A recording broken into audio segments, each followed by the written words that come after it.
جی ہاں، احتساب کی خصوصی عدالت کے جج محمد بشیر کی عدالت نے چیئرمین نیب کا 21 نومبر تک جسمانی ریمانڈ منظور کر رکھا ہے 190 ملین پاؤنڈ، اور یہی وجہ ہے کہ نیب کی ٹیم روزانہ کی بنیاد پر اڈیالہ جیل کا نہ صرف وزٹ کرتی ہے بلکہ 190 ملین پاؤنڈ القادر ٹرسٹ اسکینڈ میں جو ہے ان سے تفتیش بھی کرتی ہے، کچھ سوالات کیے جاتے ہیں اور کچھ ڈاکومنٹس وغیرہ کے اوپر بھی چیئرمین سے سوالات کیے جاتے ہیں۔ یوں یہ ٹیم جو ہے روزانہ تقریباً 2 سے 2.5 اور زیادہ سے زیادہ 3 گھنٹے تک اڈیالہ جیل میں تفتیش کرتی ہے اور پھر روانہ ہو جاتی ہے، لیکن ابھی تک ٹیم اڈیالہ جیل کے اندر ہی موجود ہے۔ جی بہت شکریہ بابر ملک۔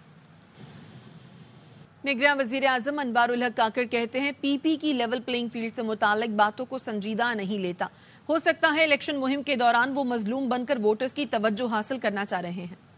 پہلے چھوٹے بھائی کو امپورٹڈ وزیر اعظم بنایا، اب نواز شریف ڈبل امپورٹڈ ہیں۔ بابر اعوان کا کہنا ہے کہ نواز شریف کی انتخابی مہم واشنگٹن، وائٹ ہاؤس اور پینٹاگن میں چل رہی ہے۔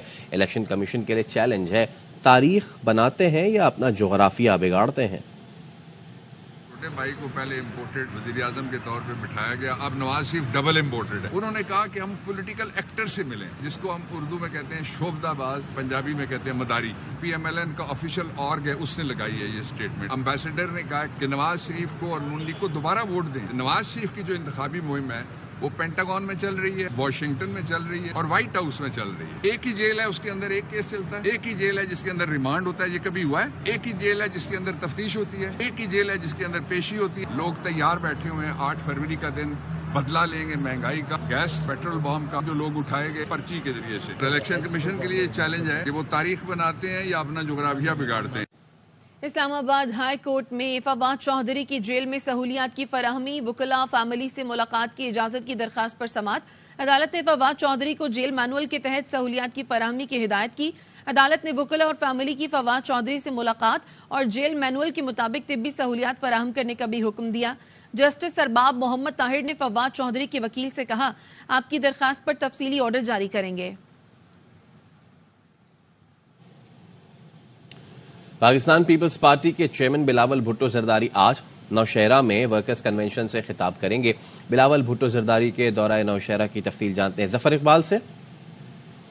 پیپلز پارٹی کے چیئرمین بلاول بھٹو زرداری کے خیبر پختونخوا کے دوروں کا سلسلہ جو ہے وہ جاری ہے، اور آج اس سلسلے میں ان کا 4تھا دورہ ہے، جس میں وہ نوشہرہ کی تحصیل پبی میں ورکر کنونشن سے خطاب کریں گے، جس کے لیے خٹک باغ میں پنڈال سجا دیا گیا ہے، کرسیاں لگا دی گئی ہے، اسٹیج تیار کر لیا گیا ہے، ساؤنڈ سسٹم کی تنصیب جو ہے مکمل ہو چکی ہے۔ یہاں پر سیکورٹی کے انتہائی سخت انتظامات کیے گئے ہیں۔ بلاول بھٹو زرداری تقریباً 2:30 بجے یہاں پر پہنچیں گے۔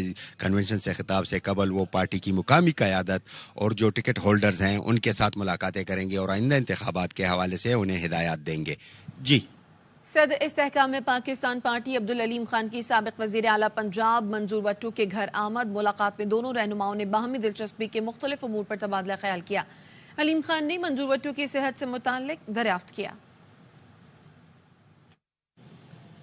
الیکشن کمیشن نے انتخابی ضابطۂ اخلاق الیکشن شیڈول کے ساتھ جاری کرنے کا فیصلہ کر لیا۔ الیکشن کمیشن نے سیاسی جماعتوں کی تجاویز کو بھی ضابطۂ اخلاق میں شامل کیا ہے۔ ذرائع کا کہنا ہے سیاسی جماعتیں اور امیدوار پاکستان کی خود مختاری کے خلاف بات نہیں کریں گے۔ سیاسی جماعتیں انتخابی مہم کے دوران الیکشن کمیشن کی تضحیک سے اجتناب اور کسی کو دستبرداری کے لیے تحائف، لالچ یا رشوت سے گریز کریں گے۔ سیاسی جماعتیں، امیدوار، انتخابی عملہ، پولنگ ایجنٹس کے تحفظ کے لیے مکمل تعاون کریں گے۔ سیاسی جماعتیں جنرل نشستوں پر 5% خواتین کوٹے پر عمل درآمد یقینی بنائیں گی۔ لاہور سمیت پنجاب کے متعدد شہروں میں اسموگ کا روگ برقرار ہے۔ فضائی آلودگی میں بے تحاشا اضافہ دیکھنے میں آیا ہے۔ دنیا کے آلودہ ترین شہروں کی فہرست میں لاہور بدستور دوسرے نمبر پر ہے۔ لاہور میں مجموعی طور per air quality index 395 record کیا گیا۔ ملتان گجرانوالہ میں بھی اسموگ کا راج ہے۔ فیصل آباد کی فضا میں آلودگی 319 پارٹیکولیٹ میٹرز ریکارڈ ہوئی ہے۔ پنجاب میں اسموگ سے بچاؤ کے لیے ماسک کا استعمال لازم قرار دیا گیا ہے۔ کراچی کی فضا بھی آلودہ اور انتہائی مضر صحت ہو گئی ہے۔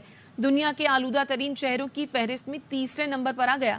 بھارت کا دارالحکومت نئی دہلی آلودہ ترین شہروں میں سر فہرست ہے۔ لاہور ہائی کورٹ کا اسموگ کے باعث جنوری کے آخر تک ہفتے کے دن تعلیمی ادارے بند رکھنے کا حکم جسٹس شاہد کریم نے اسموگ کے تدارک کے لیے درخواستوں کا تحریری حکم جاری کر دیا۔ عدالت نے ڈی سی سمیت دیگر کو اسکول، کالجز اور یونیورسٹیز بند کرنے کا نوٹیفیکیشن جاری کرنے کی ہدایت کی۔ عدالت نے تحریری حکم میں کہا گیا ہے کہ پنجاب حکومت ہفتے میں 2 دن ورک فرام ہوم کے حوالے سے اقدامات کر رہی ہے۔ نوٹیفیکیشن میں جمز بند کرنے کا لفظ معطل کیا جاتا ہے۔ یہ نوٹیفیکیشن کورونا کے شق کے تحت کیا گیا تھا، اسے مزید لاگو نہیں کیا جا سکتا۔ واپس آئیں گے اس بریک کے بعد، ہمارے ساتھ رہیے۔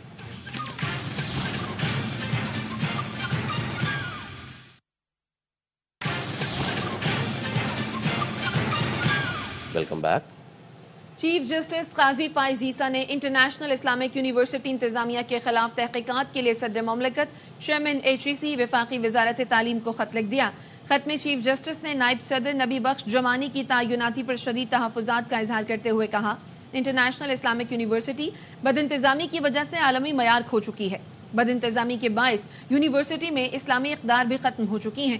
میری درخواست پر 3 سال بعد صدر نے 30 نومبر کو بورڈ ممبرز کا اجلاس بلانے کا کہا ہے۔ نائب صدر نبی بخش جمانی نے میرے 2 خطوط کا جواب تک نہیں دیا۔ خطوط کا جواب نہ دینا اس بات کا غماز ہے کہ نائب صدر غلط کاریوں کی پردہ پوشی چاہتے ہیں۔ نبی بخش جمانی کی تعیناتی 3 سال کے لیے تھی، مگر تاحال عہدے پر براجمان ہے۔ بورڈ آف ٹرسٹیز اجلاس بلا کر یونیورسٹی کے انتظامی معاملات کا جائزہ لیں۔ خط کی کاپی چیف جسٹس شریعت کورٹ اور یونیورسٹی انتظامیہ کو بھی ارسال کر دی گئی ہے۔ CTD کی پنجاب کے مختلف شہروں میں کارروائی، کلعدم TTP کے کمانڈر سمیت 7 دہشت گردوں کو گرفتار کر لیا گیا۔ ترجمان کے مطابق کارروائیاں راولپنڈی، سرگودھا، بہاولپور، پاک پتن اور ساہیوال میں کی گئیں۔ دہشت گردوں سے بارودی مواد، 2 دستی بم، 2 بارودی سرنگیں اور نقدی برآمد ہوئی۔ بہاولپور سے کلعدم TTP کے اہم کمانڈر سلمان کو گرفتار کیا گیا۔ رواں ہفتے 1136 کومبنگ آپریشنز کے دوران 132 مشتبہ افراد گرفتار کیے گئے۔ صحافی جان محمد مہر کے قاتلوں کی عدم گرفتاری کے خلاف Pakistan federal union of journalist کی سندھ ایکشن کمیٹی نے آج ملک گیر احتجاج کی کال دی ہے۔ وزیر اعلیٰ ہاؤس کے سامنے دھرنا دیا جائے گا۔ PFUJ کے صدر افضل بٹ اور سندھ ایکشن کمیٹی کے کنوینر مظہر عباس کے مطابق پورے ملک کی جرنلسٹ یونینز اپنے اپنے شہروں میں احتجاجی ریلیاں اور جلسے منعقد کریں گی۔ پریس کلبوں پر سیاہ پرچم لہرائیں گی۔ مرکزی احتجاجی ریلی، جلسہ اور دھرنا کراچی میں منعقد کیا جائے گا، جس میں سندھ بھر کی صحافی تنظیمیں اور سول سوسائٹی کے سرکردہ رہنما شرکت اور خطاب کریں گے۔ سکھا یونین آف جرنلسٹ اور حیدرآباد یونین آف جرنلسٹ کے قافلے بھی احتجاج میں شریک ہوں گے۔ احتجاجی ریلی کا آغاز 3 بجے کراچی پریس کلب سے ہوگا۔ کرکٹ ورلڈ کپ کے فائنل پر ہر لمحہ پرجوش کا آخری شو رہا شاندار۔ فہد مصطفیٰ نے انٹری کی، آسٹریلین ٹیم کو دی جیت کی مبارکباد۔ باسط علی نے کہا آسٹریلیا نے بھارت کو آؤٹ کلاس کر دیا۔ فہد مصطفیٰ آگئے، شو میں تالیاں ہونی چاہیے آسٹریلین ٹیم کے لیے۔ یہ شو اس ورلڈ کپ کا نمبر 1 شو رہا ہے۔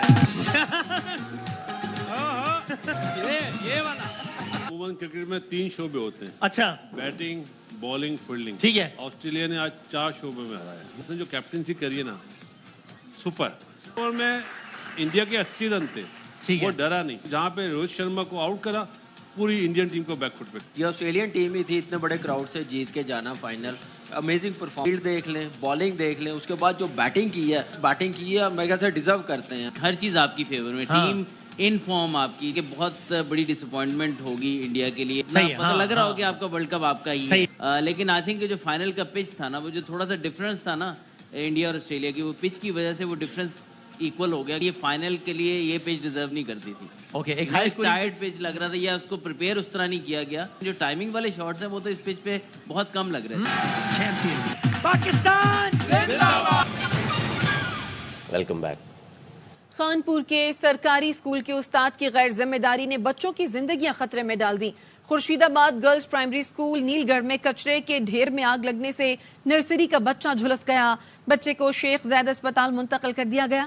زخمی بچے کے والد کے مطابق ٹیچر نے بچوں سے کچرا اٹھوایا اور آگ لگانے کا کہا۔ یہ تو ٹیچروں نے کہا ہے کہ کچرا پڑا ہوا ہے، یہ سارا کچرا جمع کر کے اس کو آگ لگانا۔ تو ایک بچے نے میرے بیٹے کو دھکا دیا ہے پیچھے سے، تو اسی آگ میں گر گیا سر، تو اس سے دونوں ہاتھ جل گئے ہیں۔ تو ٹیچروں نے کہا ہے کہ ہمیں کوئی پتہ نہیں ہے، نہ ہم لوگوں نے بولا ہے۔ بچہ کہہ رہا ہے کہ ہمیں ٹیچر نے بولا ہے کہ یہ کچرا اٹھاؤ اور یہ کچرا پھینکو نا۔ یہ نرسری کلاس میں پڑھتا ہے، وہ بہت جل گیا ہے، اس کے ہاتھ بھی بہت جل گیا ہے۔ ان ٹیچروں کے خلاف کوئی ایکشن لیا جائے۔ 45 روز سے غزہ پر اسرائیل کی مسلسل بمباری جاری ہے۔ نیوز اسٹوڈیو سے فی الوقت اتنا ہی۔ دیکھتے رہیے ARY نیوز۔